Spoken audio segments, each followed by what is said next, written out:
Assalamualaikum warahmatullahi wabarakatuh. Kami dari kelompok 4 akan mengembangkan materi dari kelompok 3, yaitu tentang ruang lingkup pembangunan masyarakat di bidang politik, sosial, budaya, ekonomi, keamanan, dan teknologi informasi. Selanjutnya, izinkan sebelumnya kami ingin perkenalkan diri, yaitu yang juga teman saya.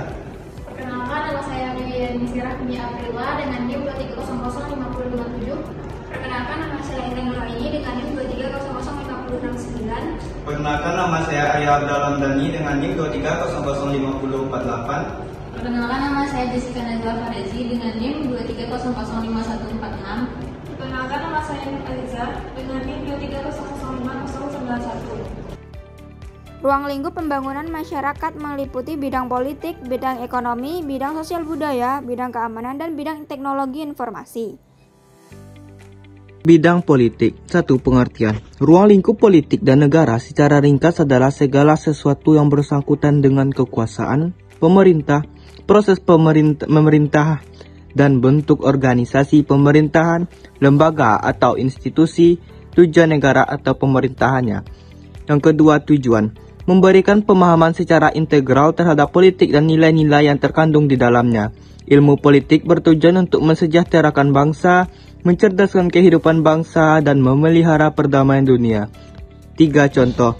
Pemilihan umum. Proses pemilihan pejabat publik seperti presiden, anggota parlemen, dan kepala daerah. Yang kedua, aktivisme politik, gerakan sosial, dan aktivitas warga negara untuk mempengaruhi kebijakan atau perubahan politik. Selanjutnya yaitu bidang ekonomi. Pengertian dari bidang ekonomi adalah sebuah proses perubahan menuju dalam perbaikan yang dilakukan secara sadar serta terencana untuk bisa meningkatkan taraf hidup dari masyarakat. Tujuannya adalah yang pertama, untuk meningkatkan ketersediaan barang serta jasa seperti makanan, minuman, pendidikan, tempat tinggal, kesehatan maupun perlindungan.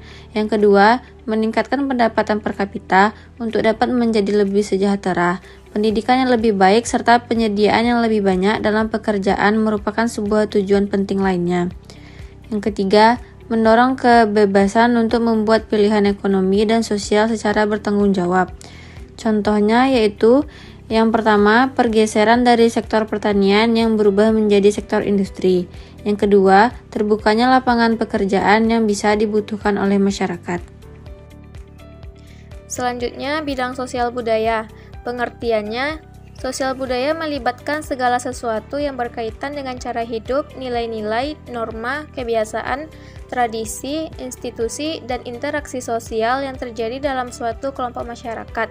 Tujuannya yaitu untuk memperluas pandangan tentang masalah sosial budaya dan masalah kemanusiaan, serta mengembangkan kemampuan daya kritis terhadap kedua masalah tersebut, dan juga meningkatkan kesadaran terhadap nilai kemanusiaan dan kehidupan manusiawi. Contohnya, tradisi dan adat istiadat, seperti perayaan, upacara, dan kegiatan tradisional yang diwariskan dari generasi ke generasi.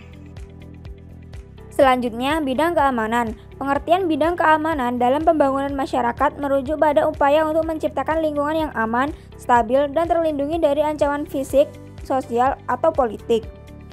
Tujuan bidang keamanan yakni menegakkan kedaulatan negara, menjaga keutuhan wilayah negara kesatuan Republik Indonesia, menjaga keselamatan segenap bangsa dari ancaman militer dan non-militer, meningkatkan rasa aman dan nyaman sebagai jaminan kondusifnya iklim investasi, serta tata tertib dan tegaknya hukum di masyarakat. Contohnya, keamanan manusia yang melibatkan isu-isu hak asasi manusia dan perlindungan anak. Yang kedua, pemberdayaan masyarakat, yakni melibatkan masyarakat dalam upaya keamanan seperti program kepolisian masyarakat atau patroli sukarela. Bidang teknologi informasi. Pengertian teknologi informasi dapat dikatakan telah merasuki segala bidang kehidupan manusia dan ke berbagai lapisan masyarakat.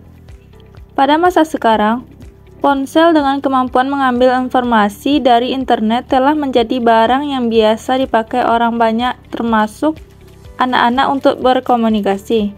Dan menjadikan jarak seperti bukan menjadi kendala lagi. Tujuannya yaitu meningkatkan sarana dan prasarana teknologi komunikasi dan informasi yang menunjang kegiatan pemerintah daerah. Yang kedua, terwujudnya keterbukaan informasi dengan meningkatkan sistem, metode, dan mutu penyebarluasan serta pelayanan informasi kepada masyarakat. Contoh bidang teknologi informasi yaitu akses internet. Memastikan akses yang lebih luas ke internet, terutama di daerah yang kurang berkembang, untuk memungkinkan masyarakat terhubung dengan informasi global.